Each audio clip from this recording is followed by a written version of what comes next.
Hello students, myself Tausif Alam and I will teach you chemistry in this platform. तो बच्चों ये बिल्कुल एक बात याद रखना कि जो केमिस्ट्री होता है वो हमेशा एक स्कोरिंग सब्जेक्ट है।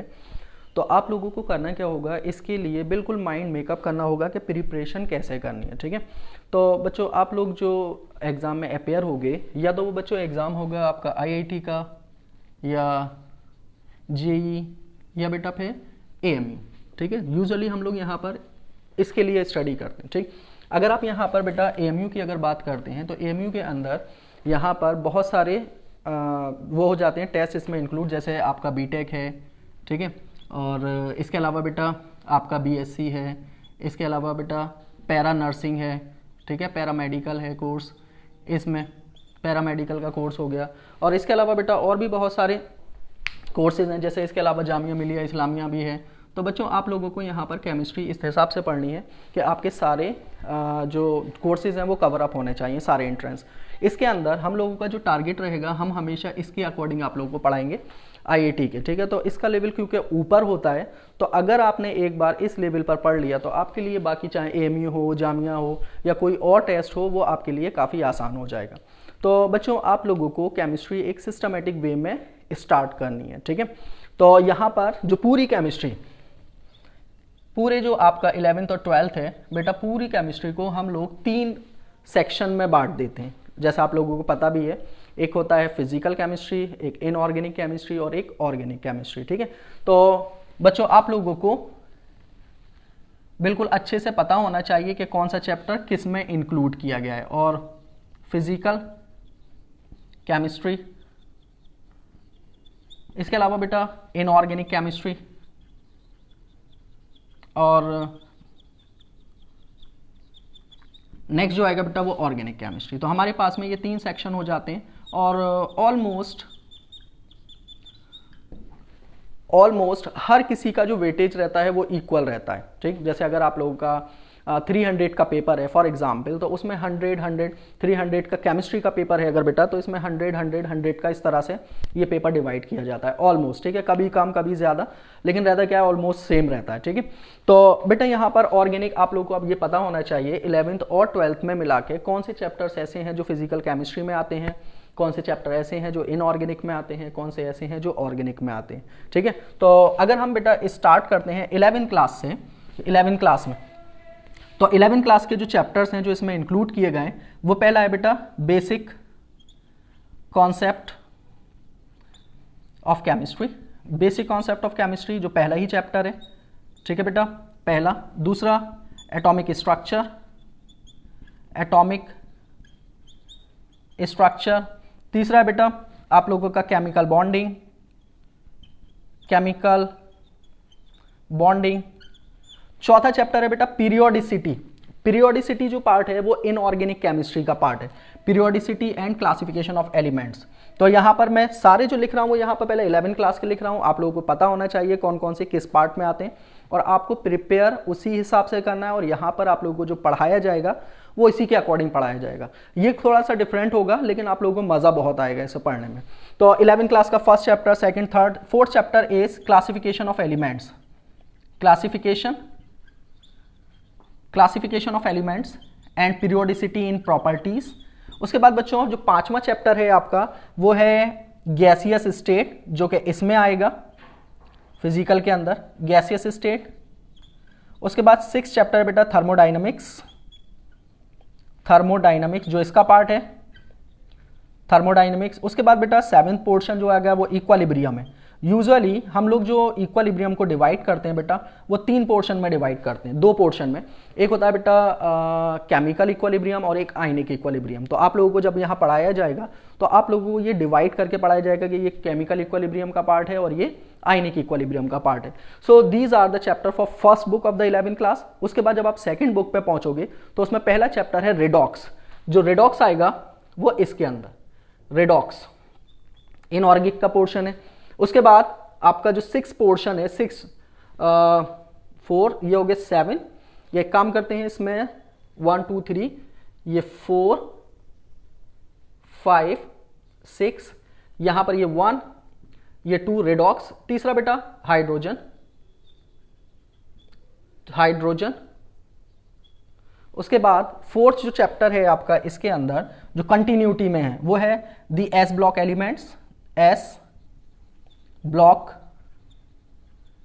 एलिमेंट्स। उसके बाद फोर्थ है बेटा fifth the P block elements. उसके बाद यहां पर ये आपकी जो 11वीं क्लास की इनऑर्गेनिक केमिस्ट्री होती है वो कंप्लीट हो जाती है। फिर 11वीं क्लास की ऑर्गेनिक में सबसे पहले आता है बेटा general organic chemistry, general organic chemistry, principle and purification. कौन कौन से हैं इसमें? दो पार्ट हैं, एक तो है principle and purification, principle and purification. उसके बाद बच्चों जो दूसरा है वो आता है हाइड्रोकार्बन्स, हाइड्रोकार्बन्स। उसके बाद जो नेक्स्ट चैप्टर है लास्ट वो है एनवायरमेंटल केमिस्ट्री, जो इसका पार्ट है एनवायरमेंटल केमिस्ट्री। तो बच्चों यहां पर ये वाले जो चैप्टर्स हैं वो सारे 11वीं क्लास में इंक्लूड हैं जो आप लोगों को पढ़ने हैं। ठीक है, तो आप लोगों को पहले ये पता होना चाहिए कि कौन कौन सा चैप्टर किस में इंक्लूड किया गया ताकि आप माइंड मेकअप करके इनकी प्रिपरेशन कर सकें। अभी आपको यहाँ पर इसमें ज़्यादा नज़र आ रहे हैं, इसमें 5 और इसमें 2। ठीक है, इसका जो वेटेज है बेटा इसमें चैप्टर कम है लेकिन ये सेक्शन बहुत इंपॉर्टेंट होता है। ठीक है, अब यहाँ पर अगर आप 12th की बात करते हैं बेटा 12th क्लास में, 12th क्लास, तो 12th क्लास का जो पहला चैप्टर है सॉलिड स्टेट वो इसका पार्ट है, सॉलिड स्टेट। ठीक है, जो दूसरा है बेटा सॉल्यूशन वो इसका पार्ट है। उसके बाद थर्ड है बेटा इलेक्ट्रोकेमिस्ट्री, इलेक्ट्रोकेमिस्ट्री वो इसका पार्ट है। ठीक है, उसके बाद फोर्थ पोर्शन है बेटा केमिकल काइनेटिक्स, केमिकल काइनेटिक्स वो फिजिकल केमिस्ट्री में इंक्लूड किया गया है। उसके बाद बेटा फिफ्थ है आपका केमिकल काइनेटिक्स के बाद सरफेस केमिस्ट्री, सरफेस केमिस्ट्री। तो बच्चों यहाँ पर ये सब मिलाकर आपके फिजिकल केमिस्ट्री में इंक्लूड हो जाते हैं जो आप लोगों को अपने कंपटीशन के पॉइंट ऑफ व्यू से पढ़ने हैं। ठीक है बच्चों, उसके बाद आ जाइए इनऑर्गेनिक के जो इसका पोर्शन है, इसमें आता है बेटा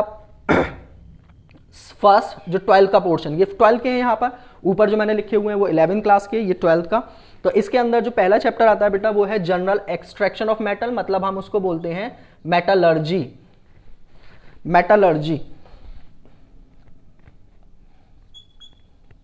मेटलर्जी। उसके बाद बच्चों जो दूसरा पोर्शन आता है वो होता है the P block elements, the P block elements. उसके बाद बच्चों जो थर्ड आता है वो है the D and F block elements, the D and F block elements. उसके बाद फोर्थ है बेटा इसके अंदर कोऑर्डिनेशन कंपाउंड्स, कोऑर्डिनेशन कंपाउंड्स। तो हमारे पास ये हो जाते हैं हमारे इसके चैप्टर्स इनऑर्गेनिक के जो 11th और 12th मिलाकर है। अगर आप बेटा इसमें बात करते हो तो इसमें थोड़े से चैप्टर्स ज्यादा आते हैं। 12th का पहला है halo alkane and hello arene, पहला है बेटा halo alkane and hello arene. दूसरा है बच्चों alcohol phenol and ether, alcohol phenol and ether. तीसरा है बच्चों aldehyde, ketone and carboxylic acid, carboxylic acid. उसके बाद चौथा है बच्चों अमीन्स। पांचवा बायोमॉलिक्यूल्स। छठा है बेटा आप लोगों का पॉलीमर। और सातवां chemistry in everyday life, chemistry in everyday life. ठीक है बेटा, तो यहां पर हमारा ये जो पूरा पोर्शन है बेटा वो इस तरह से डिवाइड हो जाता है। ठीक है, पूरी केमिस्ट्री जो 11th और 12th की है। तो बच्चों अगर आपको कमांड करना है केमिस्ट्री में तो आपको हर सेक्शन को बहुत प्रॉपर वे में स्टडी करना पड़ेगा। ठीक है, फिर चाहे वो आपके लिए IIT हो, चाहे वो नीट हो, I am also mentioning here NEET, चाहे नीट हो, चाहे वो जामिया मिलिया इस्लामिया हो, चाहे वो AMU हो, वो आप सारे आप आसानी से उसे क्रैक कर सकते हैं, ठीक है। लेकिन आप लोगों की जो पढ़ाई होनी चाहिए वो एक सिस्टमेटिक वे में होनी चाहिए। आपको ये पता होना चाहिए कि केमिस्ट्री में कौन सा सेक्शन किस में इंक्लूड किया गया है। All these chapters are the part of physical chemistry, all these chapter are the part of inorganic chemistry, all these chapter are the part of organic chemistry, ठीक है बेटा। तो मिला के अगर आप यहाँ पर देखोगे तो ये 11 चैप्टर होते हैं, ये 10 है, और यहाँ पर बेटा ये 9 है, तो ऑलमोस्ट इक्वल वेटेज हो जाता है इनका, ठीक है। बस आप लोगों को बेटा करना क्या है, आप लोगों को एक सिंसियरली अपना माइंड मेकअप करके इसकी तैयारी करनी है। जैसे ये वाला जो पोर्शन है जिसमें हम फिजिकल केमिस्ट्री की बात करते हैं, इसके अंदर कैलकुलेशन बहुत ज़्यादा होती है, ठीक।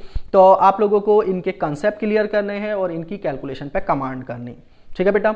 इसके बाद इनऑर्गेनिक में अगर आप बात करते हैं तो इसके अंदर सिर्फ कंसेप्ट है, कैलकुलेशन सिर्फ एक आधी चैप्टर में है, बाकी किसी में नहीं। जैसे थोड़ी बहुत कैलकुलेशन आपकी कोऑर्डिनेशन कंपाउंड में आपको मिलेगी, जो आप लोगों को करना होगा। अगर आप बेटा इसमें बात करते हो यहाँ पर ऑर्गेनिक केमिस्ट्री में, तो ऑर्गेनिक केमिस्ट्री के अंदर सिर्फ और सिर्फ कंसेप्ट भरे हुए हैं, ठीक है। तो आपको सारे कंसेप्ट बहुत बहुत अच्छे से क्लियर करने हैं, तब आप आसानी से उसे क्रैक कर पाएंगे, ठीक है। तो बेटा आप लोगों को जो यहाँ पर पढ़ाया जाएगा वो बहुत सिस्टमैटिक वे में पढ़ाया जाएगा, आपको सारी चीज़ें बिल्कुल क्लियर की जाएंगी, ये आप लोगों को याद रखना है, ठीक है। दूसरी बात, आप लोगों को मैं जो यहाँ पर स्टार्ट कराऊंगा वो सबसे पहले फिजिकल केमिस्ट्री से। फिजिकल केमिस्ट्री कराने की वजह ये होती है क्योंकि यहाँ पर इसमें कैलकुलेशन बहुत ज़्यादा है, तो आप लोगों के पास में अभी टाइम है, तो आप उसे बहुत अच्छे से अपनी कैलकुलेशन पे कमांड कर सकते हो, जैसे भी आपको बताया जाएगा, ठीक है बेटा।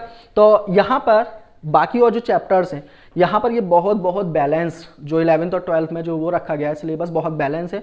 हम पहले चैप्टर से स्टार्ट करेंगे, some basic concept of chemistry. इसके अंदर आप लोगों को मोल कॉन्सेप्ट पढ़ना है, और इसके अलावा वो है स्टोइकोमेट्री है जिसके बारे में स्टडी करनी है, और उन पे कैलकुलेशन है, ठीक है बेटा। उसके बाद यहाँ पर ये थ्योरेटिकल पोर्शन हो जाता है। थ्योरेटिकल पोर्शन है, आप लोगों को एक्सप्लेन किया जाएगा प्रॉपर वे में, और आप लोगों को उसको तैयार करना है। यहाँ पर इस जगह पर बेटा ये जो सारे हैं, ये सारे आप लोगों के ऑर्गेनिक वाले हैं। इसमें आप लोगों को हर हाल में जीओसी हम इसको जनरली बोलते हैं, जर्नल ऑर्गेनिक केमिस्ट्री। अगर आपने इस पे कमांड कर ले, ये एक ऐसा पोर्शन होता है कि जो बिल्कुल बेसिक है। अगर आप लोगों को ये आता है तो आपके लिए बाकी और जो चीज़ें हैं वो आसान हो जाएंगी। तो first chapter is very important इस सेक्शन में। यहाँ पर अगर आपने इस पे कमांड कर ली तो आप आसानी से पूरी ऑर्गेनिक केमिस्ट्री को सीख सकते हो। यहाँ पर बेटा, यहाँ पर अगर आपका कोई पोर्शन जैसे हाइड्रोजन है, अब हाइड्रोजन अगर आप लोग पढ़ लोगे तो यहाँ पर ऐसा नहीं है, हाइड्रोजन अगर इन केस कभी अगर छूट भी जाए तो पी ब्लॉक एस ब्लॉक आपके समझ में नहीं आए या पी ब्लॉक, ऐसा नहीं होता। लेकिन यहाँ पर आप लोगों को ये करना पड़ेगा, आप लोगों को जीओसी जर्नल ऑर्गेनिक केमिस्ट्री को प्रॉपर वे में पढ़ना है, तब जाके ये चीज़ें समझ में आएंगी।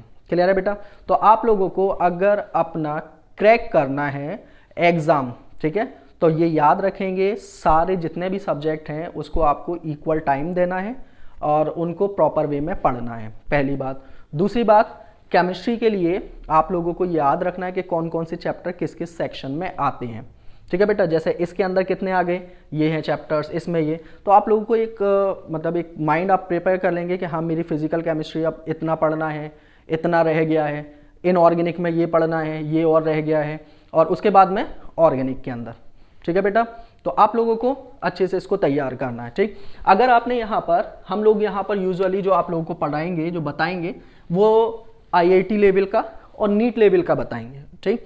अगर आपने इन दोनों को अच्छे से कर लिया तो आपके लिए जामिया मिलिया इस्लामिया या AMU, और AMU का BTech BSc पैरामेडिकल, ये तो बहुत बहुत आसान से टेस्ट होते हैं और ये आप आसानी से क्रैक कर सकते हो इफ़ यू नो कैसे आप लोगों को एक सिस्टमेटिक वे में पढ़ना है, ठीक है बच्चों। तो होपफुली आप लोगों को समझ में आया होगा। तो इन द नेक्स्ट टाइम हम लोग ये क्लासेस स्टार्ट करेंगे। ओके बेटा, चलिए सी यू सून।